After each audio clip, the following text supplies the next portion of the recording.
Hello, Nathan Bradford here, and I'm with Remax Escarpment Wolcott Realty here in Burlington, Ontario. It's been a few months since I've had an opportunity to give you a market update, so I thought rather than just doing the last month, which was June, obviously, I thought I would do the last quarter, so the April, May, and June numbers for us, to give you an idea of what's happened over the last quarter. So you're probably aware that, because obviously it's in the news everywhere right now, you're most likely pretty much aware that the average prices have been going up. And it's been going up quite dramatically, and in some cases we're getting a lot of analysts that are starting to talk about bubble and big bubble bursting and things along those lines. So stick around to the end, and I want to just touch on that a little bit and let you know why I think we're not necessarily in a bubble that's going to burst, but more of potentially a soft landing.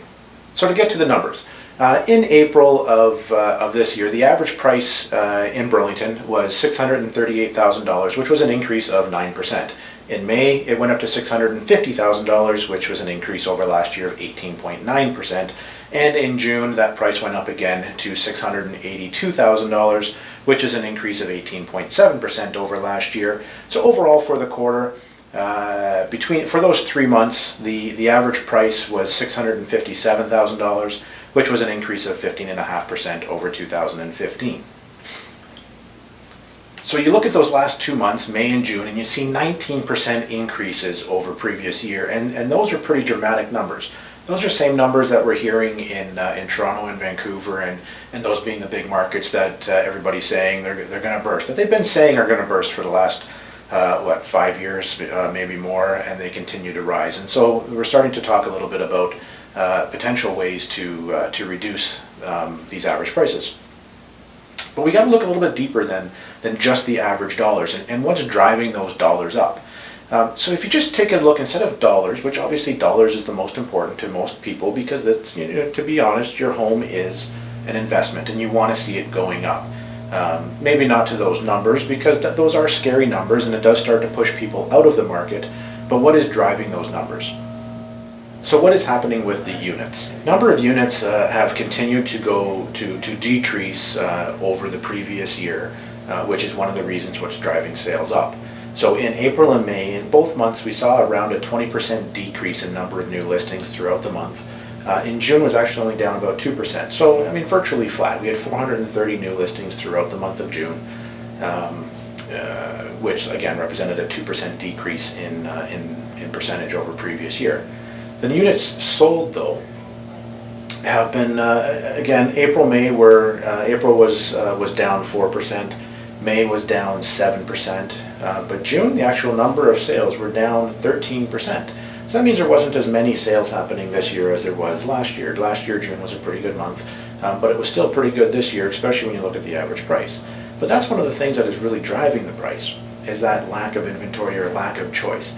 In fact, going into July, we actually only had 297 units available for sale starting July 1st, and that's down 40% over previous year. April and May were pretty much the same, 43% down and 48% down. So you can see, if you have that much less choice, fewer options for buyers to buy from, of course you're going to be driving price up because you're having more people competing for the same properties.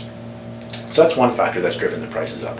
A few other factors that are driving prices up is we're having in this area a lot more people move to the Burlington area, either coming from Toronto, but also new immigration into Canada, and thus driving the prices up because there's more buyers here. And then of course interest rates. Interest rates are still historically low, under 3%. In fact, for the most part around the 2.5% for 5-year fixed rates, which is pretty significant. So those are kind of the reasons why I don't think we're really much into too much of a bubble. Yes, we're driving prices up. Is it sustainable? No. But if there isn't more listings available for people to choose from, that's all that's going to happen, is going to continue to drive prices up until people are completely out of the market, and then that's when we'll see a slight correction. Same thing, inventory or interest rates levels. If interest rates don't start moving up, which they should, I mean, 2.5% is quite cheap when you're thinking about making investments. Until interest rates start driving up, we're not going to see a dramatic decrease in number of sales and thus bring back the average prices. and I don't think we can stop immigration into the country. I don't think we're in a bubble, or if we are in a bubble, it's definitely not one that's going to burst and crash. More of a soft landing, but that's still going to be a ways away. So anyway, I hope you've enjoyed this quick little market update that's happened for the last quarter. If you have any questions at all, or would like to know more about what your house could be worth now, if you're thinking about selling, or even just want to know what your asset is worth right now, please feel free to give us a call. You can reach us directly at 905-332-9223, or you can send me an email at nathanbradford@wolcott.ca. Have a great summer.